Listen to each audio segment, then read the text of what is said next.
time to grow with the SEO Queen. Receive the perfect leads like never before. No traffic is gonna explode. It's time to grow.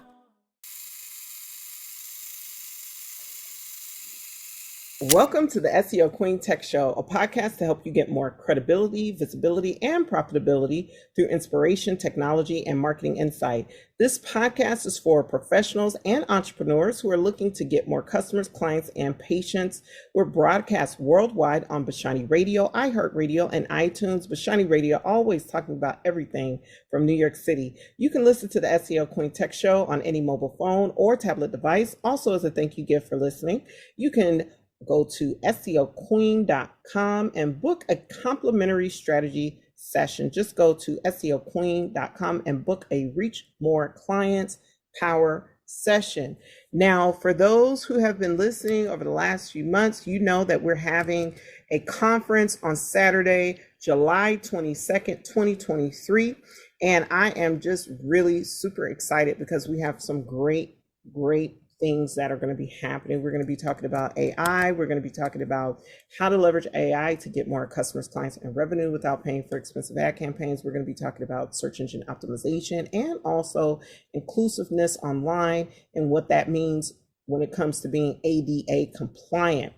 In addition, I have with me as my guest today, none other than Dr. Boyce Watkins. He is a trailblazing scholar, educator, and entrepreneur dedicated to empowering minds and inspiring positive change with an unwavering commitment to economic empowerment, financial literacy, and social justice. Dr. Watkins has emerged as a leading voice in the African American community. He's done groundbreaking work in academia with his PhD in finance, coupled with his passion for entrepreneurship and financial education. And he is definitely one of the people that I look to when it comes to investments, wealth building, racial equality, and personal growth and he's also a very accomplished author. I can't forget that. I'm reading his book right now, The 10 Commandments of Black Power. It's a very powerful book. Through his dynamic speaking engagements, thought-provoking writings, and transformative online platforms, Dr. Boyce Watkins continues to ignite minds, challenge societal norms, and pave the way for a brighter future. And I want you guys to welcome and tune in to today's episode with Dr. Boyce Watkins. Welcome. How are you today? I'm doing very well. How are you today? I'm doing phenomenal. I'm so happy that you're here and made the time to be on the podcast. So my first question to you is, how should entrepreneurs think about wealth building? I think entrepreneurs should, first of all, understand that building wealth as an entrepreneur is very different from building wealth as an employee. Employees have one advantage of having what they perceive to be a more consistent stream of income. It's the same amount of money coming in every 2 weeks or every month. That's one advantage. And if you're lucky, you might have the job security, but we know job security is kind of a thing of the past in a lot of industries now. Even in technology, highly educated people can't assume that their job's going to be there. But with that consistency, if you are lucky enough to have a company that consistently pays you over time, then you can do set it and forget it. Your cash flow is pretty consistent, and you can have that money go into, say, a 401k over 30, 40 years, and you could walk away a millionaire from that. That happens all the time. David Bach calls it the automatic millionaire. Now, the entrepreneur has a different situation, because the entrepreneur, especially in the beginning, is going to have to work harder. They're going to have a lot more responsibility. Their job isn't one that's going to necessarily turn off at 5 o'clock every day. They're going to have to deal with things like delegation, managing technology, etc. There's a lot of pressure that comes with entrepreneurship, a lot of risk, a lot of loss. So people think that being a business owner or being an investor means you're always going to have money. That's simply not true. Most entrepreneurs will tell us that. The upside of that, though, the risk-reward trade-off, is that an entrepreneur can decide what their salary is going to be. If you pick up the right skill set, learn how to acquire a customer, learn how to serve that customer, learn how to market a little bit better, make the right partnerships, then you can actually, there is no ceiling on your pay. There is no, like in the NFL and NBA, how they have not pay ceilings, but you know what I'm talking about, the salary cap. Right. Yeah, there is no salary cap No, for there an is. entrepreneur, which is just the most beautiful thing in the world. So you get good at what you do it well. Next thing you know, you're making a ton of money. And a lot of entrepreneurs can end up making a lot more money. Like, I mean, I'm talking about crazy amounts, like thousands of dollars per hour by getting good at what they do. So wealth building for the entrepreneur also is going to come in a form of what you might call, some might call invisible wealth, where you're accumulating equity in this company that you're working, that you're building, right? So you may feel like your cash flow low, but you're very wealthy. You could even be a millionaire and not have any cash at all because you're Right, running this business that, right. that maybe generates six figures, so it's worth over $1 million, but you don't feel like a millionaire. And that is the pro and the con of it all, right? You have to understand wealth to know that that wealth is there. But remember this though, when you have that job and you're pouring into this job, your heart and soul and everything else, none of that equity is yours, unless you maybe if you own stock in the company or if you're, Right. part of a startup. But for the most part, that equity is going to somebody else. So, Right. to some extent, an entrepreneur has to view wealth, in my view, in terms of a couple of things. One, realizing that that equity is there. So even if you're not making as much money as you want, that business is yours. That's valuable. You protect that. It's one of your core assets. Second of all, you don't have a salary cap. And then third of all, you have the obligation, expectation to do a little more of your natural income smoothing. So when you are working for a company, your income's naturally smooth. You're getting, $3,000 every 2 weeks or whatever your pay is. You're an entrepreneur. Maybe 1 week you're making 3,000, the next week you make 1,000, the next week you make 5,000, next week you make 2,000. So that income's going up and down, up and down, up and down. So you have to come up with your own process where you say, okay, when times are good, I'm storing nuts for the winter. I'm preparing for when times are bad. And when Mhm. times are bad, I'm holding on for when times get better. And Right. so that's a shift in mindset. But either way, though, you can still build wealth. And I would argue that if I had a choice between being a great entrepreneur and a great employee and picking who's going to make the most money, the great entrepreneur is going to make a whole lot more money than the great employee, especially if they manage that right. Wow. That's really powerful. What do you think about, entrepreneurship and taxes? Well, it helps to have a good accountant, and Mhm. that can really help you structure properly so that you're spending money in the right way, making your investments in the right way to minimize your tax bill. You have to think about taxes consistently all throughout the year. You Mhm. can't just sort of take the cash flow and just assume that that's all your money. The IRS is your first and biggest business partner in everything that you do, Mhm. and so you got to make sure the IRS is taken care of, or that creates another set of headaches that you have to deal with. You have to be able to trust and have some sort of oversight of the people that are managing your accounting and your taxes. And it's really getting worse because the IRS is starting to crack down. They're hiring a lot more agents, and they're going to go after the entrepreneurs first because the entrepreneurs are the ones who tend to end up taking the most liberties on their tax bill. Because in America we do have a country where people that manage their taxes creatively can get away with paying almost nothing. You look at people like Donald Trump who pay very little taxes. Right, right, right. Warren Buffett's talked about how little taxes he pays. But so the opportunities are there to get ahead wealth wise by managing the taxes properly. But also there's just a whole lot more responsibility in terms of making sure you handle it. Because the other thing too is that if you have a business and you're doing well and you're making a decent amount of money, if something goes wrong tax wise, you're going to be in a much deeper hole than you would have been in if you were just a person making low amounts of money. So big money can come with big opportunities, but it can also create ginormous problems. If Right. you remember, Steve Harvey, the comedian, talked about how he had this $7-8 million tax bill because he thought he was paying his taxes and it wasn't going to his taxes, but he had to get out of that hole himself. So entrepreneurs will be wise to really think about their accounting, their tax systems, all that stuff. Yeah. It sucks, but it's important. Wow. So my next question to you is, I've been asking people around, because I went to Chicago and I met you at JJ Conway's Juneteenth Legacy Conference, and I said I met Boyce Watkins, and they're like, Boyce who? I'm like, you don't know who Boyce Watkins is? Like, this man is phenomenal. He's such a thinker, a scholar. Like, I'm always following him on YouTube, Instagram, everywhere. And so my question to you is, what, introduce yourself to those listeners who don't know you. Uh, you know, uh, let's see. Well, I've been a black man my whole life now, and I enjoy that, and I care about that. I care about my community. My doctorate's in finance. I taught on the faculty at Syracuse University for 13 years, and I eventually left Syracuse, and I created something called the Black Business School, where our number one goal was to make make intelligent Black people the most financially literate group of people on the planet. And I say intelligent Black people because it's not so much that I don't invite everyone of all walks of life, education levels, everything. I mean, it doesn't matter. You could be you could be a 19-year-old with no GED, or you could be a 4-year-old even and still learn. The reason I say intelligent Black people is because I believe that there's a difference between people that want change versus people that are happy with the status quo. Right. I don't want to hang around people that want the status quo, because I don't think the status quo is good for our people.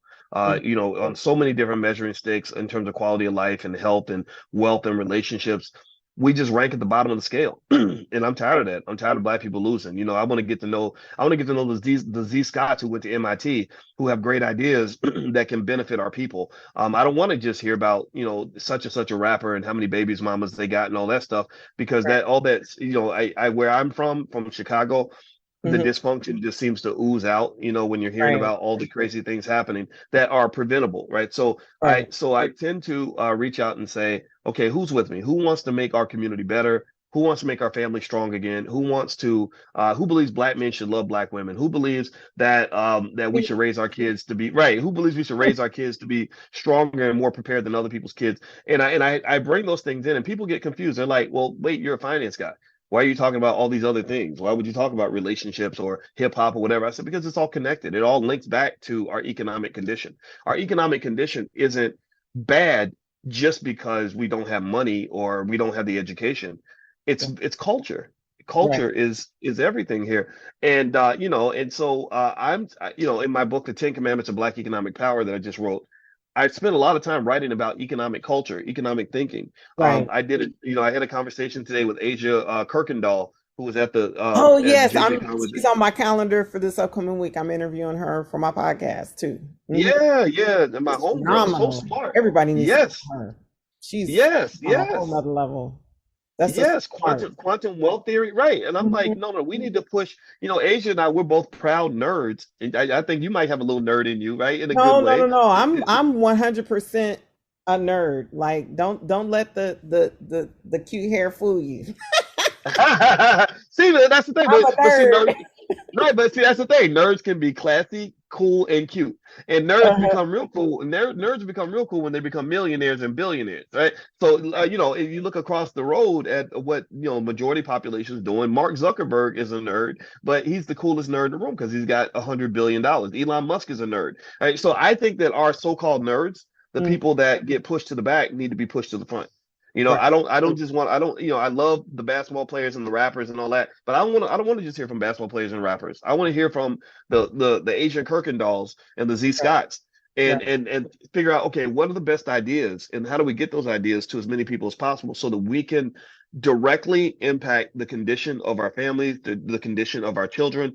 And my whole belief is that that the approach has to be one that attacks a systematic problem by shrinking it down to the molecular level, the nuclear family.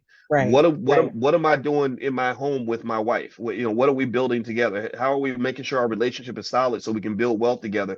What are we doing with those kids? How are we teaching them and preparing them for the future? Are we investing for them when they're children? Or are we waiting for them to get into the struggle like everybody else? Are we teaching them things as children? Or are we waiting for the public school system that ain't going to teach them nothing about being wealthy? The public school system ain't designed for that, right? So really, that's what my mission is, and that's something that is that I have fun with. I'm very passionate about. So to your point, you're right. There are my world is a little interesting because there are places I go where I can't even walk 10 feet because so many people are that want to talk and want to take pictures and sign books and and tell me what they're doing, and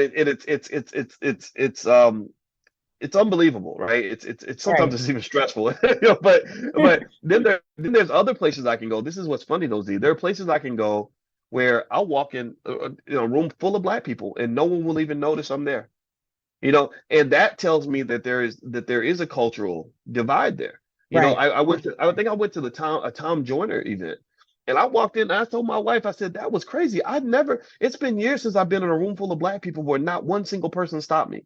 And really, so this really speaks a lot to the economics of attention and just what are we putting, what are we giving our attention to? And is it putting us in a better position than we would have been otherwise? So I ain't here to save everybody. I'm just here to mobilize those who say, you know what, we deserve better than that. So Right. that's what, so my audience is very targeted in that way. Yeah, I mean that's me. I started asking people, and because me watching you online, I assume because I'm seeing your numbers, I'm assuming everybody knows about you. And then when I started asking people who I know who are high up in like Church of God in Christ, who are, for the Black community, just different people, and they're like, they don't know who you are. I was like, okay, so we need Boyce. I need to talk about Boyce more because you are just a wealth of information and resources. I love their investment plan, the $5 a day. I mean, I've already, like my son in his portfolio, he has not only cash in his savings, but he has precious metals as well. And Nice. starting on it, he's written an audio book. And so I hear all the things that you're saying, and I've been, encouraging my son to develop those assets and to have that asset mentality, like you talked about in your book. So, I guess you guys are going to hear it first on the tech show, the SEO Queen tech show. But where are you going to be speaking, Dr. Watkins, on Saturday, July 22nd? I don't know. I don't know. I think my friend Z Scott has a conference and she invited me to speak, and I'm gonna be speaking there. And what's the name of your con? Give me the name. I didn't It's catch the called name of the it. Reach More Clients Power Conference, and it's Yes. Saturday, July 22nd, 2023, from 10 a.m. to 2 p.m. It is a hybrid conference, both in person and online. And if you go to seoqueen.com/conference, you can get a 10% discount on the Wow. tickets, which are currently at the early bird rate, by putting in the code Dr. Boyce, all caps, Yes. all one word. All right. Very cool. Yeah. Well, you know what? I love it, and that whole reach more clients thing. Here's what I want people to really understand, and you went to MIT, so you're gonna get it. You think about it, right? What is it that what are one of the some of the what's one of the main things that we try to accomplish in this world, especially as Black people? We want to be happy and we want to be free, and we Right, tend to be happier when we're free. right, And what is freedom? Freedom means doing whatever you want to do. Like our ancestors dreamed of freedom, and even on Juneteenth, they didn't actually get freedom. They went from being unpaid labor to being paid labor for the plantation. They didn't. It wasn't the fairy tale everybody believes. It was a time where they literally told the slaves that you're free, but you got to go back to the plantation as an employee, and your master is going to decide how much money you're going to make. And so if you think about even Juneteenth, the reason they weren't really free is because they didn't have one of the key elements of freedom, which is economic security. They didn't right, have, if I say to my kids, "Oh, you're free to go live wherever you want," but they ain't got nowhere to live, ain't got no money, ain't got no job, ain't got no right. skill, You're they're really gonna come not right free. back home. They're Exactly. really not free, right? Freedom is symbolic at that point, right? It's just it's Right, just right, right. it's just words. So when you think about that and you go back to that point, and this is why your conference is so precious and valuable, is that um, so freedom for most people, if you think about it, the difference between freedom and corporate slavery and getting up and going to work every day with this job you hate and being around people that you don't even like, away from your family and all that. The difference between freedom and slavery for most people is usually about $4,000 or $5,000 a month. I don't know about everybody, but I know based on where my bills were in my 30s when I was trying to become an entrepreneur for the first time, I figured out. I said, okay, yeah, I was making good money. I was making six figures. I was making $115,000 a year at that time. So maybe closer to 8,000 a month after taxes or 7,000, whatever Right, it was. right, right. But I figured out. I said, if I can just figure out how to make 4,000 a month, I'm good. It won't be the same lifestyle that I had before, but I'm free. I don't have to go to work, and I can just sit at home and watch Netflix and eat pizza and sleep in and call my mama and live my best life. So I Right, said, all I got to do is hit $4,000 a month. right. And if you think about that, if you become an entrepreneur and you get clients and you master the art of of acquiring clients, Mm-hmm. then you can get that money that you need to literally unlock all the things in your life that are exponentially more valuable than just money. With Asia Kirkendall, we talked about that her quantum wealth theory and how having access to money is it's exponentially powerful because it doesn't just give you more money. it gives you access to the things that money can't buy, like your mental health, your Right. physical health, Right. your time with your family, your happiness. You Mm. can't put a price tag on that. So your freedom, so I would say to everyone listening, the reason that, that whole just that art of getting more clients is so valuable is because that will unlock your freedom. To have a successful business, all you gotta do is have a good product and get somebody to buy some of it from you. And it doesn't have to be everybody. It could be literally 0.1% of your audience. And Right. if you can get Right. if you can give them a good enough value proposition where they will give you money for you to solve a problem for them, then you're set, you're good. So given that that's so important, and given that that's kind of one of the keys to that freedom that we all crave and dream about, why isn't that taught to children, at the age of 5 or 6 or 7? Why Well, it's not? taught to my child, and I definitely hear him talking about his friends at school. He just finished third grade, and he tells me all the time. He says, mommy, none of they want to play. They don't want to talk about business. Mm. Right. So, and your son is how? What's your 9. son's name? His name What's is what's his name? Joshua Scott. Yeah. Well, Joshua Scott's going to be a millionaire because of what his parents are doing for him now. Like it's people don't understand. It's not that hard to be a millionaire if you get a head start. It's really hard to get a millionaire to be a millionaire if you're trained to think like an employee and you're playing catch up at the age of 45. But Right. if you have parents that love you enough to invest in you and train you on the right things, the most important skills necessary to be economically successful, and they're investing for you, like with that $5 a day plan, it's Right. super easy for a child to be a millionaire because they have the gift of time. They have 25 or 30 years for their harvest to grow. A lot of our people get stuck out here economically strapped because nobody, it's like you're trying to pull a harvest, but nobody planted a seed for you. Right. So Right. so plant those seeds. Everybody that's watching, I beg them to do that because that's gonna not. I mean, you're not just helping your child have money, you're protecting them from all the horrible outcomes that occur because you don't have enough money. Like you were in LA at the BET Awards, and I have a lot of friends in LA because I do stuff out there, and I knew this lady who was a drop dead gorgeous actress, who was super smart, super pretty, highly educated. But she didn't get a lot of opportunities. But she was a very talented actress, very hardworking. And when she was struggling for money, she gets on the internet and she just casually says, she says, "Yeah, I was struggling for money, so I went on a website called, like it was like sugardaddies.com or one of those websites." And she said, I met this older guy and he asked me to sleep with him, and he said if I sleep with him, he'll give me a laptop.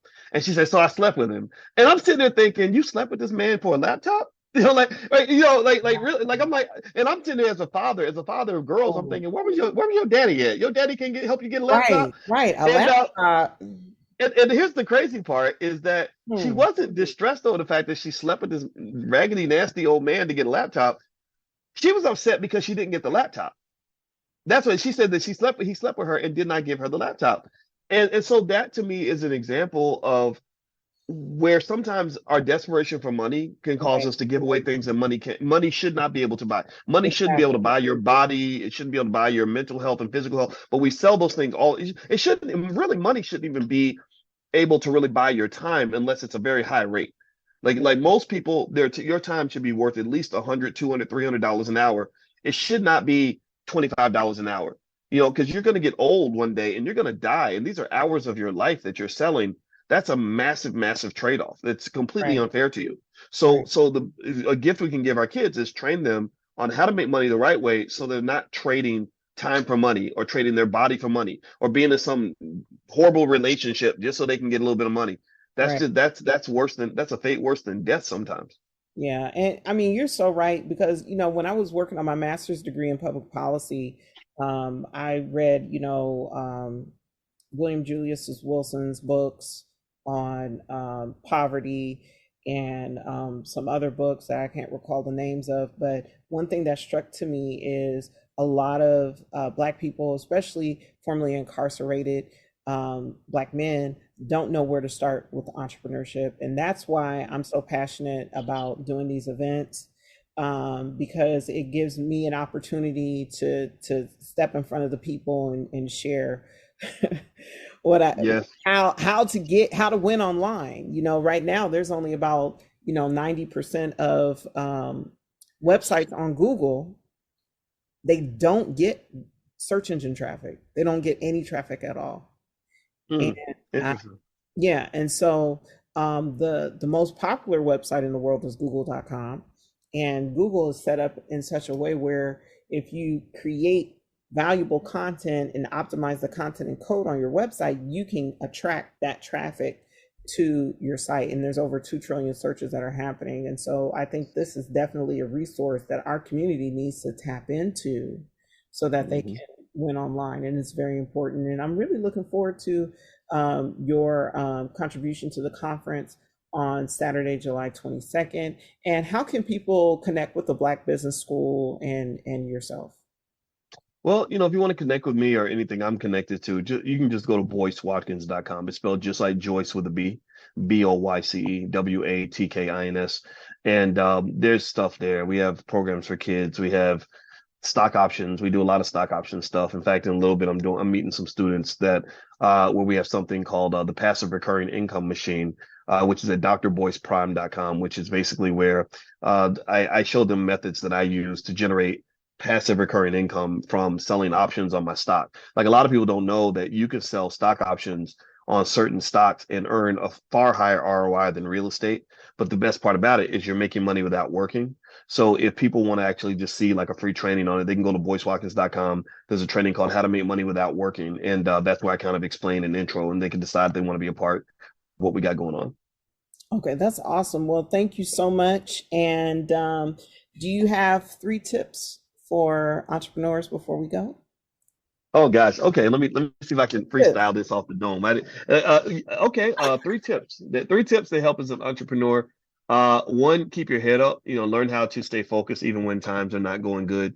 A lot of time as an entrepreneur is spent frustrated and feeling like you're a loser, and and we all go through it. So if you have those moments, don't let that stop you from doing what you got to do.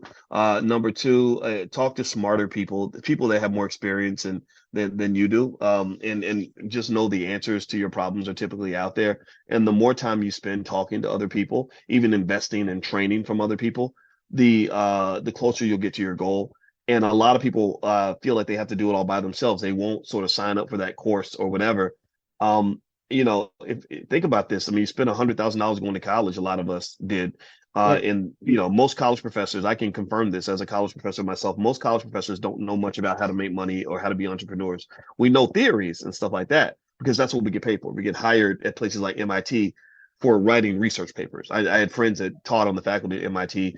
None of them knew how to start businesses or make money, but they were very good at the theory, which is important. But theory may not work as well when you're talking about solving day-to-day problems. So talk to smarter people that know what they're doing. Don't be afraid to pay them for their time. In fact, the people that are most successful typically are going to charge you for their time. Just accept that and make that investment. I'd say the third thing I would say is never forget all the other ways you're wealthy in terms of the things that have nothing to do with money. I like being an entrepreneur. The thing that kept me going as an entrepreneur when I wasn't making a lot of money was that I just really enjoyed that lifestyle of freedom. I like the fact that I could reinvent myself whenever I wanted. The travel and meeting new people and doing new things and all that, like that has really created, in my view, what I like to say is a wealthy life. And so, yeah, the money got good and stuff like that, but the money is not the catalyst. It's just that as a Black person, that access to freedom that a lot of us don't have. Right. And then also the ability to develop that legacy, the ability to work with people that I really enjoy working with. All those things are the other intangibles of entrepreneurship that I encourage everyone to hold on to so that you don't feel like you're poor just because you don't have a lot of cash flow. That's only one measure of how wealthy you are. Well, thank you. You definitely made me feel a little bit better because sometimes when I'm looking at that bank account balance, I'm like, ooh, it should be higher. I know. I get I it. want I it to get be it. higher. Let me tell you, Z, when they issue those reparations payments, if anybody is crazy enough to ask me what I think, I'm gonna say you need to give access to capital to every Black-owned business out here. That no Black entrepreneur should have to apply for a business loan and not be able to instantly get $250,000 just to fund their operations. Because a lot of businesses die from a lack of cash flow. 86% of all Black-owned businesses die within 2 years. And it's not because the ideas aren't good and the businesses aren't profitable. A lot of times it's because they just don't have financing. You see those guys in Silicon Valley, they'll burn cash at a rate of they'll burn $1 billion a year for 5, 6 years before they actually make a profit. And that's a type of white privilege people don't talk about, is that Right. access to capital. So I would love to see every Black entrepreneur to be able to get $250,000 for their business instantly. Right. And then also every Black person who wants to buy a home should be able to go and finance and get at least $400,000 interest free to go buy a house, maybe $500,000, since houses are more expensive now. Right. Those little things, just that access to capital, would do a lot for Black wealth overnight. I agree with you. I'm with all of that because, when I think about my ancestors and, both sides of my family come from slavery, Arkansas and Louisiana.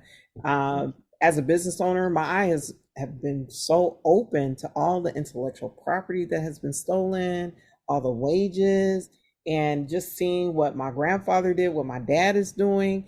Just imagine if my dad didn't have to start from square one. Just imagine where I would be now. And, he went to Cal State Dominguez. I went to MIT. Just imagine if all the Z Scotts and Theota Scotts in the world actually got what they were owed out the gate. I mean, the possibilities are endless. And I think that, when you do work, you should be paid. Yes, right. I know. Why is it? And why is that so radical? And people act like we're the radical ones. No, you're radical if you don't believe basic ideas like that. So Yeah, I agree with you and it 100%. doesn't matter that nobody's alive that enslaved the person or was enslaved. What matters is the fact that you're still benefiting off that labor. Yeah. Yeah. A lot of wealth is inherited wealth. Where's our inheritance? Where's our birthright? So I'm gonna be fighting for that, and I'm not gonna stop. So I'm right there with you. I'm right there with you.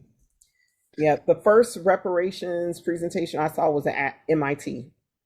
It was the National Association for Reparations in America, I think was the organization. It was that's great.